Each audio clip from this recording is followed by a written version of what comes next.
सम्पूर्ण दर्शकमा नमस्कार। Welcome K N Subedi blog YouTube channel. म सन्चै आरामै छु, हजुरहरू पनि सन्चै आरामै हुनुहुन्छ होला भन्ने आशा राख्दछु। ल हेर्नुहोस् गाइस, यो यस्तो मिठो पनि हुन्छ कि लास्टै मिठो पनि अमिलो पनि क्या। यो भन्नु पर्दाखेरि चाहिँ ठिकै हो। खाना त अमिलो अमिलो मिठो मान्नेलाई चाहिँ लास्टै ठिक हुन्छ। ल हेर्नुहोस्, पाकेपछि लास्टै फल्छ, फल्न पनि यस्तो फल्छ। यसको नाम तपाईहरुलाई थाहा छ कि छैन? ल जरुर कमेन्ट बक्समा कमेन्ट चाहिँ ठोक्नु होला। ल हेर्नुहोस्, यसलाई चाहिँ बाँदरको गेडा, नराम्रो नसोध्नुहोस् है, यहाँको भाषामा बाँदरको गेडा भन्छ।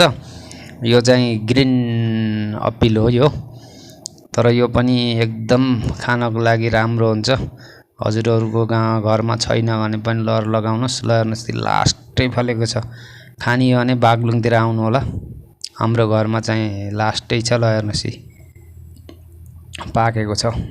साथीहरू, नयाँ साथीहरू हुनुहुन्छ भने च्यानल जरुर सब्स्क्राइब गरेर सपोर्ट गरिदिनु होला। धेरै दिनपछि आएको छु, कामको व्यस्त एकदम उसमा, त्यही भएर। ल हेर्नुहोस्, लास्टै फलिएको छ। ल हेर्नु यतातिर, ल हेर्नुहोस्, ल हेर्नुहोस्, यो जम्मै पाकेका हुन्। लाइक कमेन्ट गर्नु होला। नयाँ साथी भएदेखि च्यानल जरुर सब्स्क्राइब गर्नु होला।